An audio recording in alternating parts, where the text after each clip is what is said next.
The longer he plays, the more his value diminishes. Yeah. And his legacy. It gets tainted. And I agree with OP. The longer this goes, the more his legacy gets diminished, because the more he expects people to look at him or view him the same as they did 10, 15 years ago.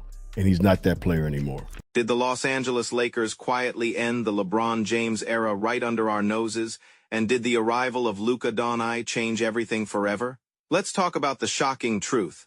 Nobody in the media is daring to say out loud. Well, you bring up the Bronny thing with Cleveland. So what's more important to LeBron today?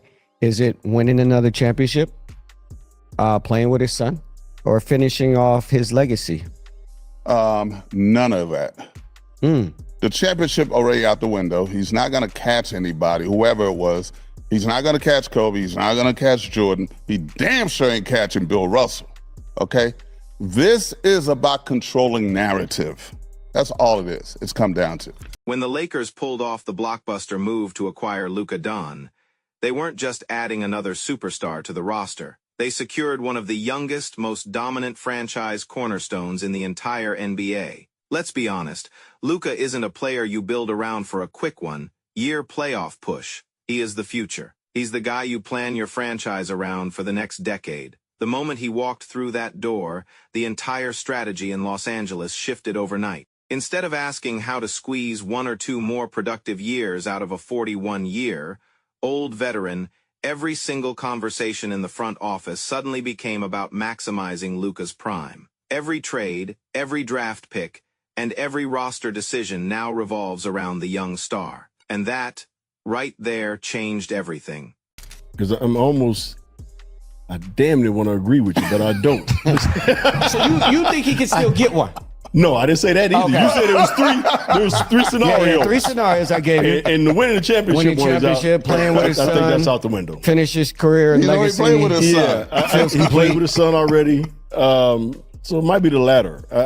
I just don't think that at his age right now, what he's been able to accomplish in this league, and I agree with OP, the longer this goes, the more his legacy gets diminished, because the more he expects people to look at him or view him the same as they did 10, 15 years ago. And he's not that player anymore. You know, so you got to really find out what's important to him at this particular time. I mean, we can all talk about the love of the game and that you're going to continue to play until, you know, they take that jersey off of you. But at some point in time, you don't also want to go out with it being tainted. You know what I'm saying? And that's where he's kind of getting into that gray area right now. And that brings us to the harsh financial reality of the modern NBA. General managers don't have the luxury of living in a fairy tale.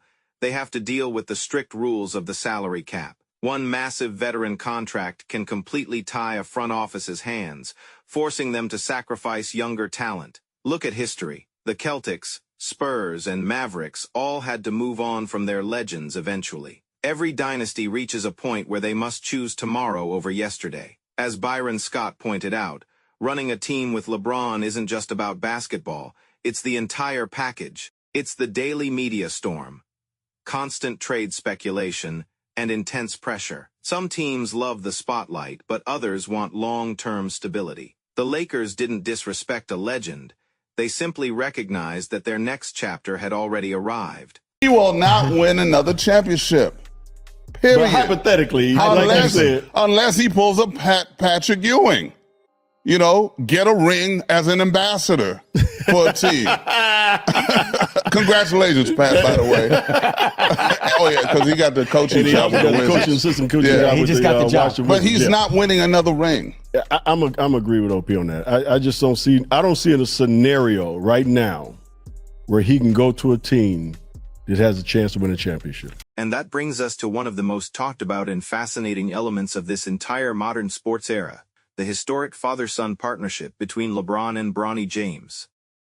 Watching LeBron share an NBA court with his son was an unforgettable milestone, a surreal achievement that basketball fans will talk about for generations.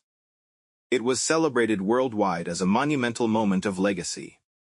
But behind the emotional celebration, professional sports front offices operate in a completely different reality. Executives are paid to look beyond the viral moments and evaluate every single layer of future impact. Byron Scott hinted at a quiet truth that many analysts discuss behind closed doors. When an organization signs a legendary superstar of this magnitude, they aren't just acquiring a player for the rotation. They are taking on an entire ecosystem. That ecosystem includes family considerations, heightened media scrutiny, and unique organizational dynamics. Front offices must constantly ask themselves tough, unfiltered questions. Would there inevitably be ongoing pressure regarding playing time, roster placement, or special considerations for family members? Would personal priorities ever intersect with basketball operations in a way that complicates team chemistry? Nobody outside of the inner circle of NBA front offices knows exactly how those private conversations go down, but you can guarantee that every single general manager evaluates these complex scenarios before making multi-million-dollar commitments. However, it is equally important to separate speculation from confirmed fact. No executive or team president has ever publicly stated that these unique factors outright prevent them from pursuing a talent like LeBron. Different franchises operate under entirely different philosophies.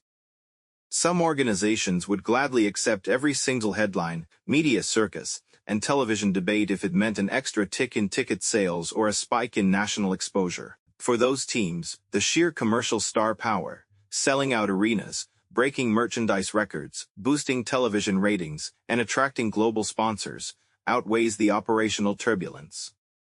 But other franchises prioritize absolute quiet, uniform locker room stability, and a strict long-term rebuilding timeline. This brings us right back to why the arrival of Luka Dončić completely flipped the chessboard for the Los Angeles Lakers.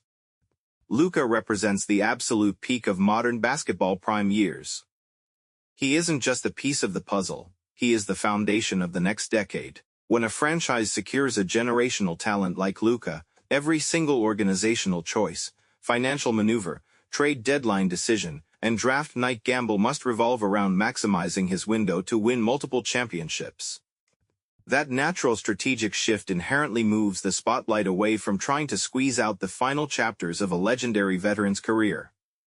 It's not personal, it is strictly, ruthlessly business. And history proves that this cycle is inevitable. Every great sports dynasty eventually faces this exact crossroad, no matter how beloved their icons are.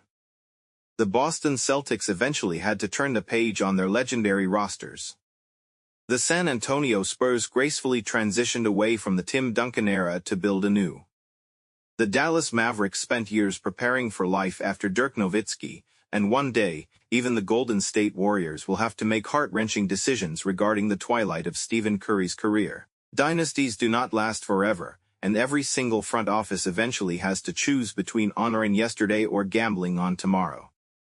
The Lakers clearly decided that their next chapter had already begun with Luka, choosing to allow LeBron's departure to unfold naturally rather than exploding into a messy, public media war.